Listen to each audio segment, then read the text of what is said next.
Es pertinente recordar la historia y con ello afirmar que México no regresará al régimen de privilegios y de corrupción. México tampoco regresará a ser colonia ni protectorado de nadie. Y México no entregará nunca sus recursos naturales. Por ello, con entereza y fiel a nuestra historia, decimos con fuerza: México no se doblega, no se arrodilla, no se rinde y no se vende. ¡Que viva la Constitución de 1917!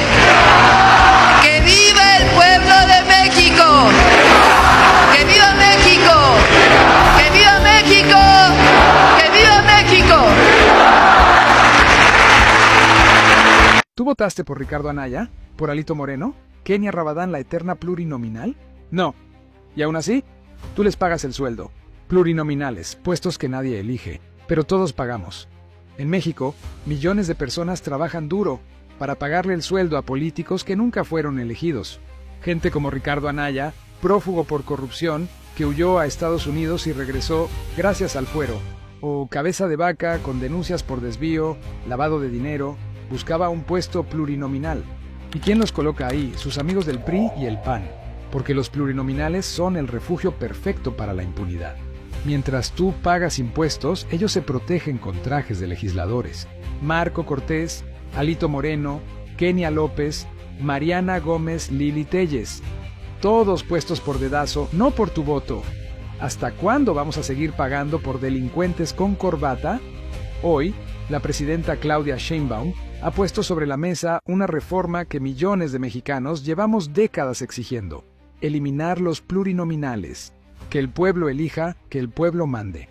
Que se acabe el circo de los dedazos. ¿Estás de acuerdo con eliminar a los plurinominales? Dale like, comparte y que el pueblo despierte. Si Estados Unidos no tiene que ver, ¿qué hace la DEA encabezando algo así? Está coordinando a la DEA a un grupo de narcotraficantes y de ultraderecha para atacar a otro narcotraficante. Chepe Londoño operaba en Nueva York. Y hay vínculo entre el señor Donald Trump y el Chepe Londoño. El Chepe Londoño ayudó a retirar a muchos barrios de Nueva York para que llegara el poder mobiliario del señor Donald Trump y construyera ahí. La fortuna de Donald Trump comienza a mejorar a partir de ese momento, con un vínculo con un cártel colombiano, que no podría operar en Nueva York, si no fuera porque, de verdad, el cártel colombiano es más poderoso que el Estado norteamericano. Entonces, ¿quién le abrió las puertas de su fortuna a Trump? O de que ya era rico, que quede claro, porque habrá gente que nos diga: no, Jesús ya es rico. Sí, ya era rico, pero los niveles que alcanzó van de la mano de una operación vinculada a un cártel colombiano y a un narco colombiano, que sorprendentemente se fue caminando a Colombia, cuando todos sabían quién era el Chepe Londoño. Ya cuando cayeron los hermanos Rodríguez, entonces sí se fueron sobre él y se fueron sobre Pacho Herrera y los agarraron a todos. Y Londoño se volvió a escapar y lo mataron las autodefensas, que respondían a las órdenes de la presidencia colombiana y que recibían financiamiento de los Estados Unidos. Durante años nos vendieron la idea de que Donald Trump o los estadounidenses nos iban a salvar del narco, que era el hombre duro, el que iba a poner orden, que no era el rico, que no iba a robar, que no era como el empresario, que no, simplemente no se iba a mezclar. Pero la realidad siempre termina alcanzando el discurso. Hoy existen documentos judiciales. Sí, documentos judiciales. Los archivos Epstein, donde su nombre aparece mencionado en fiestas y círculos de poder vinculados a redes criminales. Cártel de Sinaloa. No estamos hablando de simples rumores. Estamos hablando de los archivos Epstein. Están registrados, están archivados, de nombres que se repiten, de élites donde el dinero, la política y el crimen inevitablemente se cruzan. Los ricos no llegan al poder para salvar al pueblo, llegan para proteger simplemente intereses. ¿Te imaginas que un familiar directo del presidente de Estados Unidos recibe miles de millones de dólares de gobiernos extranjeros y luego, desde el cargo público, toma decisiones que los benefician? Esto no es una película, es la realidad de Jared Kushner, yerno de Donald Trump. Mientras Kushner era una figura clave en la Casa Blanca, su portafolio incluía relaciones con países cruciales como Arabia Saudita, los Emiratos Árabes Unidos y Qatar. Pero aquí viene lo polémico. Justo después de abandonar el gobierno, estos mismos países invirtieron más de 2.500 millones de dólares en su firma de inversión privada, Affinity Partners. ¿Fue un pago por favores pasados? ¿O una inversión a futuro? La entonces secretaria de prensa, Kayleigh McEnany, tachó de despreciable insinuar que algo era inapropiado. Elogió su gran reputación y su trabajo por la paz mundial. Pero los hechos gritan más fuerte que las palabras. Y el escándalo no se detuvo ahí. Ahora, con Donald Trump posicionado para una posible vuelta al poder, Jared Kushner está otra vez en el centro de un huracán. Recientemente, se supo que su firma, Affinity Partners, es parte de un consorcio liderado por el Fondo de Inversión Pública de Arabia Saudita para comprar la gigante de videojuegos Electronic Arts, EA. El monto, un escandaloso 55.000 millones de dólares. Este no es un negocio cualquiera. Hablamos de una compañía que posee los datos personales de millones de jugadores en todo el mundo. Y si la compra se concreta, ese tesoro de información pasaría a manos de un gobierno extranjero. Pero hay un detalle que hace esto aún más grave. Para que esta megaventa se concrete, necesita la aprobación regulatoria del gobierno de Estados Unidos. Un gobierno que, potencialmente, podría estar liderado de nuevo por Donald Trump, el suegro de Jared Kushner. Es la tormenta perfecta, un negocio personal que se cruza con la política internacional y la seguridad de los datos de los ciudadanos. Mientras, la misma administración que podría autorizar el trato tiene a Kushner como posible negociador en temas sensibles. Este patrón no termina con Kushner. El propio Trump ha mostrado esta sensibilidad cuando se cuestionan sus negocios. En una rueda de prensa, un periodista australiano le preguntó si era apropiado que un presidente esté tan involucrado en actividades comerciales. La respuesta de Trump no fue explicar, sino atacar. Amenazó con perjudicar a Australia en sus relaciones comerciales con Estados Unidos, solo por una pregunta legítima. Demostró que su ego personal está por encima del diálogo transparente. Todo esto pinta un cuadro alarmante. Un sistema donde los negocios privados y el interés público se mezclan hasta volverse indistinguibles. Donde las decisiones que afectan a millones podrían estar influenciadas por acuerdos que benefician a unos pocos en el círculo íntimo del poder. La pregunta final, y la más crucial, es para ti. ¿Crees que este es el tipo de liderazgo que debe gobernar una nación? ¿O es la definición misma de una corrupción que no podemos permitir? ¿Qué relación existe entre su papel como mediador de la paz en Medio Oriente y el personaje del Apocalipsis que unificará a las naciones bajo un mismo pacto? En los últimos días, el mundo ha sido testigo de un acontecimiento histórico, un tratado de paz impensable entre Israel y Hamás. Tras años de violencia, se ha declarado finalmente un alto el fuego permanente. Los líderes internacionales celebran el acuerdo y las potencias del mundo lo presentan como el pacto que cambiará Medio Oriente.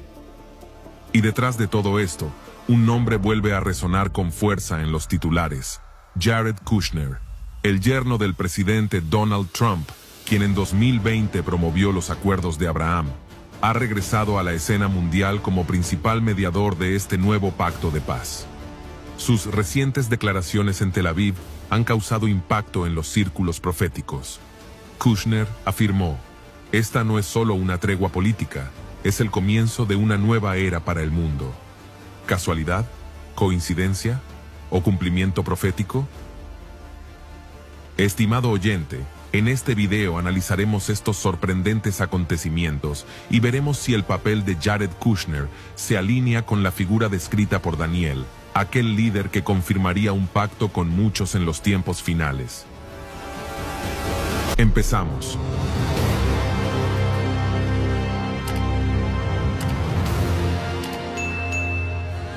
Jared Cory Kushner, un hombre de rostro sereno, palabras medidas y presencia silenciosa, pero con una influencia que trasciende la política. Para el mundo, es un empresario, inversionista y diplomático. Para los observadores proféticos, es una figura enigmática que parece emerger justo en el momento señalado por las Escrituras. Jared Kushner nació el 10 de enero de 1981, en Livingston, Nueva Jersey, en el seno de una familia judía ortodoxa. Su padre, Charles Kushner, fue un poderoso desarrollador inmobiliario y filántropo, profundamente vinculado con la comunidad judía en Nueva York. Desde joven, Jared fue educado en la tradición del judaísmo moderno ortodoxo, asistiendo a escuelas hebreas y manteniendo un fuerte apego a la identidad israelita. Se graduó de la prestigiosa Universidad de Harvard y más tarde obtuvo una maestría en negocios y derecho en la Universidad de Nueva York.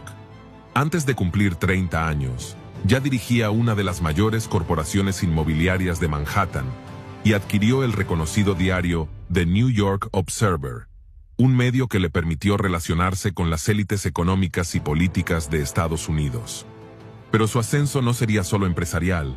En el año 2009, Jared se casó con Ivanka Trump, hija del entonces magnate Donald Trump. Esa unión lo conectó directamente con el círculo de poder más alto del país. Cuando Donald Trump asumió la presidencia en 2017, nombró a su yerno Jared Kushner asesor principal de la Casa Blanca, dándole acceso directo a las decisiones más sensibles de la política exterior estadounidense, especialmente en Medio Oriente. Con solo 36 años, Kushner fue designado para dirigir el proceso de paz en la región, una decisión que causó sorpresa y controversia mundial al tratarse de un empresario sin experiencia diplomática al frente del conflicto más complejo del planeta. Pero lo que parecía un error se transformó en una jugada estratégica. Kushner comenzó un proceso silencioso, meticuloso y prolongado, basado en reuniones privadas, acuerdos económicos y negociaciones discretas con líderes de Israel y del mundo árabe. Durante 3 años trabajó lejos de los reflectores, construyendo una red de confianza que rompió décadas de enemistad. Su visión fue distinta a la de todos sus predecesores. Mientras otros gobiernos buscaban imponer soluciones políticas, Kushner propuso un enfoque económico y de cooperación regional. Creó lo que él mismo llamó el Acuerdo del Siglo, un plan que prometía prosperidad a cambio de estabilidad. Con el apoyo de Estados Unidos, ofreció inversiones multimillonarias a las naciones árabes a cambio del reconocimiento diplomático del Estado de Israel. Así, en agosto de 2020, ocurrió lo impensable. Israel y los Emiratos Árabes Unidos firmaron un histórico tratado de paz, el primero en más de 25 años entre Israel y una nación árabe. Poco después se sumaron Bahrein, Marruecos y Sudán, consolidando una nueva era de alianzas en Medio Oriente. De repente, un joven diplomático sin trayectoria había logrado lo que los más experimentados negociadores internacionales no consiguieron en décadas. El acuerdo fue llamado los Acuerdos de Abraham, un nombre cargado de simbolismo espiritual, evocando al patriarca bíblico considerado padre común del judaísmo, el cristianismo y el islam. Con ese nombre, el pacto no solo tenía implicaciones políticas, sino también una connotación religiosa. Era un tratado que buscaba unir a los hijos de Abraham judíos, musulmanes y cristianos bajo la promesa de una nueva era de cooperación. La ceremonia oficial se celebró en los jardines de la Casa Blanca, el 15 de septiembre de 2020. Allí, ante los ojos del mundo, Jared Kushner apareció junto a los líderes de Israel, Emiratos Árabes Unidos y Bahrein. Las cámaras captaron el momento en que los firmantes levantaron los documentos y estrecharon sus manos. Fue entonces cuando los medios internacionales comenzaron a llamarlo el milagro diplomático del siglo XXI. La revista Time lo incluyó en su lista de las 100 personas más influyentes del mundo. El New York Times lo describió como el hombre que logró lo imposible, y la ONU reconoció públicamente los acuerdos como un avance sin precedentes para la paz en Medio Oriente. Su capacidad para reunir en una misma mesa a naciones históricamente enemigas dejó perplejos a líderes mundiales y a expertos en relaciones internacionales. Algunos lo describieron como un genio de la negociación.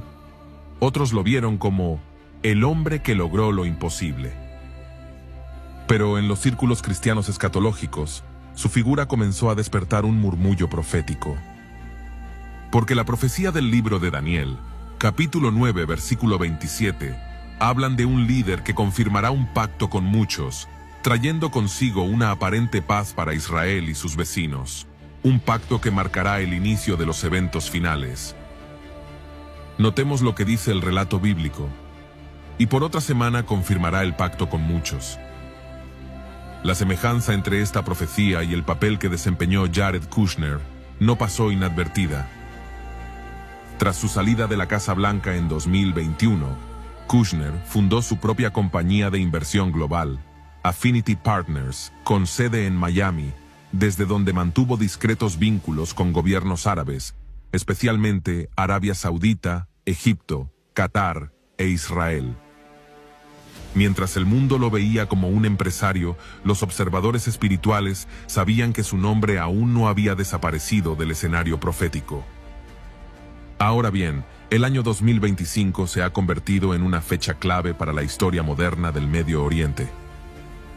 Tras casi 2 años de guerra entre Israel y Hamás, el mundo presenció finalmente un acuerdo de alto el fuego que detuvo los ataques y abrió un corredor humanitario para miles de civiles atrapados en la Franja de Gaza. La noticia fue confirmada por Associated Press y Reuters, que describieron el evento como el inicio de una nueva fase de diálogo entre las partes. Pero detrás de este avance, hay un nombre que volvió a ocupar los titulares internacionales: Jared Kushner. El ex asesor de la Casa Blanca y arquitecto de los acuerdos de Abraham reapareció inesperadamente en las negociaciones que condujeron al alto al fuego de 2025. Según ABC News Australia, Kushner se convirtió en un jugador clave dentro del equipo que presentó la propuesta de paz al gabinete israelí. Acompañado del empresario Steve Witkoff, mantuvo reuniones directas con funcionarios de Israel y con mediadores árabes en Egipto, particularmente en Sharm el Sheikh, para destrabar los puntos finales del acuerdo. El Times of Israel confirmó que ambos incluso se reunieron con representantes de Hamás, con autorización de Washington, para asegurar la liberación de los últimos rehenes. El plan aprobado constó de 3 pasos principales. En primer lugar, cese al fuego inmediato, supervisado por Egipto y Estados Unidos. El 10% de la población de la Franja de Gaza ha perecido a causa del conflicto que mantiene Israel. Una reducción demográfica sin precedentes, así lo revela la Oficina Central de Estadísticas de Palestina.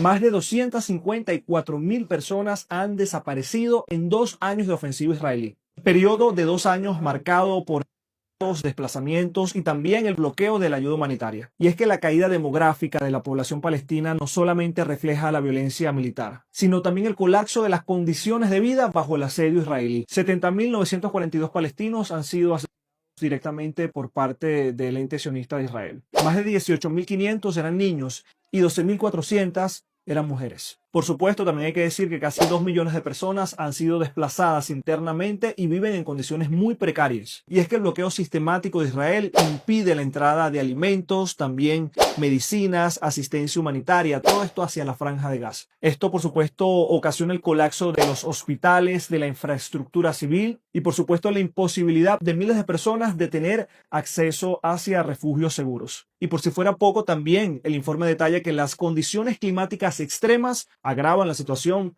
en la Franja de Gaza. ¿Te imaginas pasar de esto a esto? Pues esa es la imagen que Jared Kushner, yerno de Donald Trump, puso sobre la mesa cuando presentó su plan de reconstrucción para la llamada Nueva Gaza. Kushner, quien es empresario inmobiliario, expuso en el Foro Económico Mundial de Davos su ambicioso proyecto urbanístico lleno de rascacielos para el territorio de 2 millones de habitantes, que ha sido duramente devastado tras 3 años de ofensiva militar israelí. Donald Trump no tardó en respaldar la idea. Destacó la experiencia de su yerno como constructor y subrayó el enorme potencial económico que tiene la ubicación de la Franja de Gaza, que está a orillas del Mediterráneo. Las diapositivas mostradas en Davos contrastan brutalmente con la realidad actual. relucientes rascacielos a lo largo de la costa mediterránea de Gaza, nuevas ciudades levantándose desde cero y una Gaza completamente transformada. Todo esto en un enclave donde, según cifras oficiales, más de 70.000 personas han muerto desde los ataques iniciados tras el atentado de Hamas del 7 de octubre de 2023. El plan contempla convertir los 40 kilómetros de costa en una zona turística de alto impacto, con alrededor de 180 rascacielos residenciales y hoteleros frente al mar, además de un gran puerto.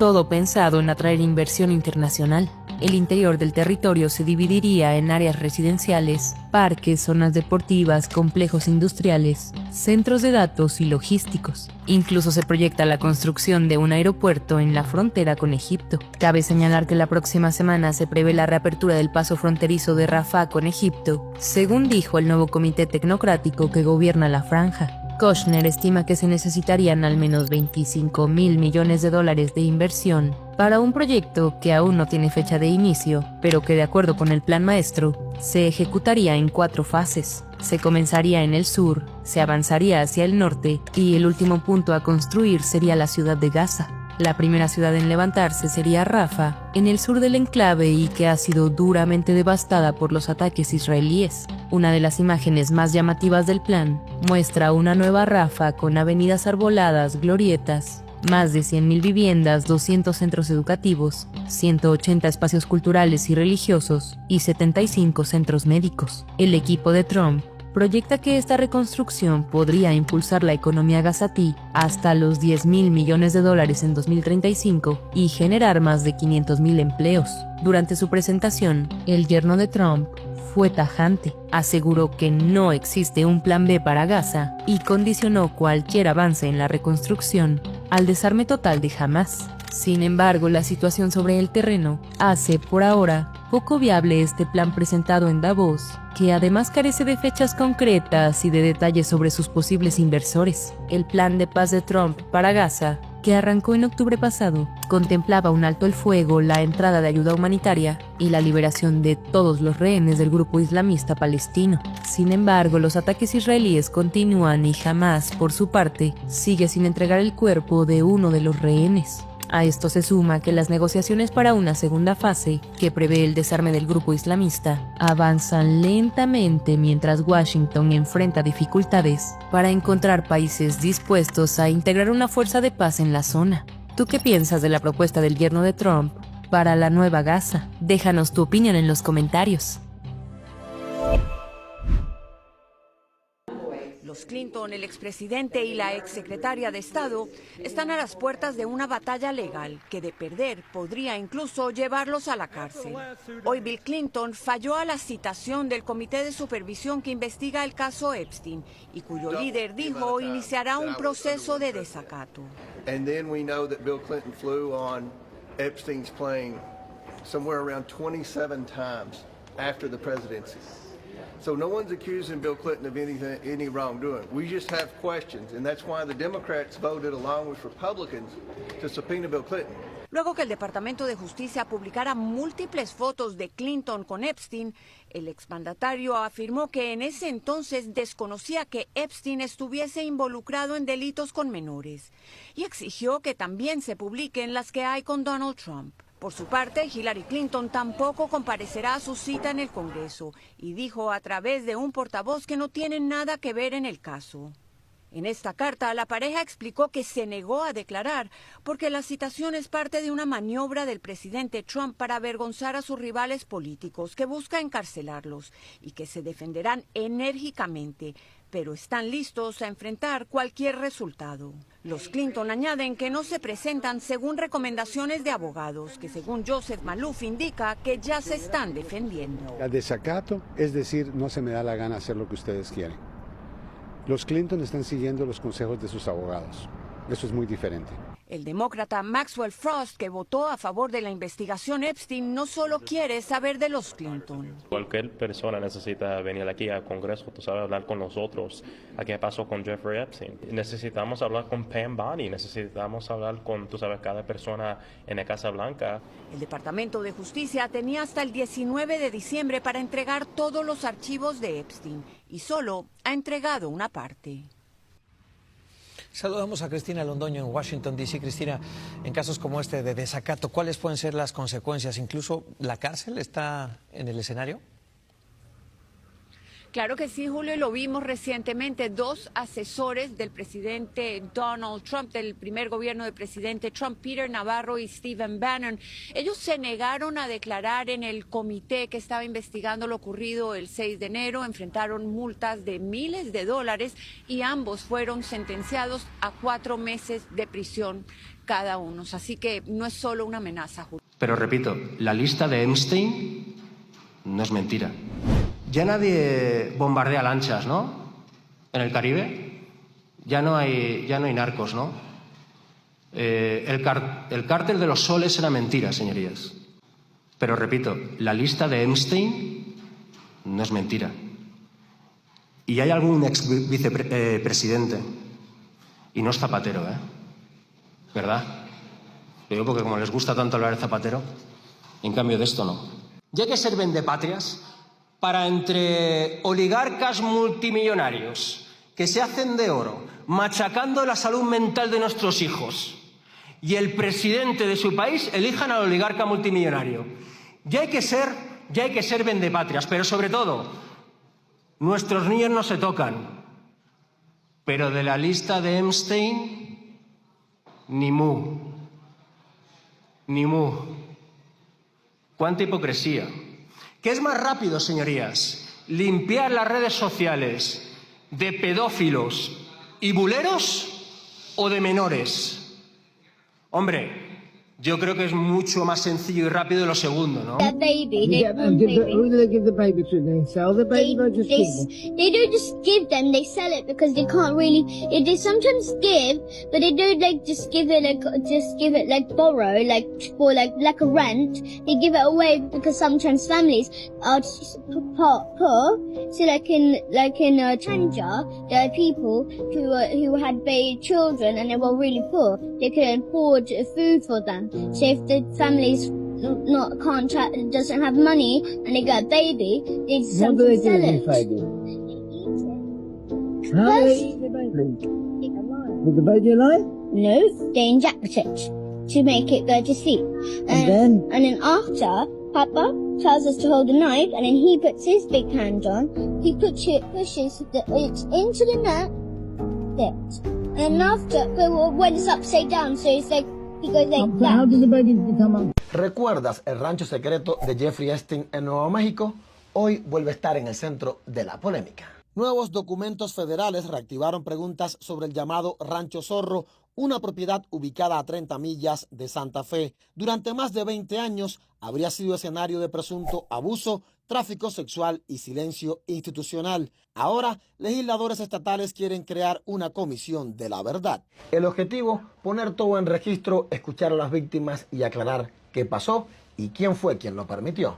La comisión tendría poder para citar testigos, obligar a declarar y realizar audiencias públicas. Correos del Departamento de Justicia también revelan vínculos de Epstein con figuras políticas influyentes del estado, incluido el ex gobernador Bill Richardson, quien fue mencionado en testimonios y comunicaciones internas.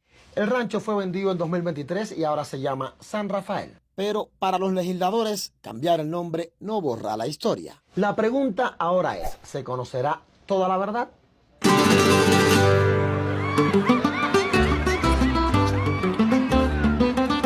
Que el cielo no es azul, ay mi amor, que es rojo dices tú, ay mi amor, ves todo al revés, ay mi amor, creo que piensas con los pies, ay mi amor,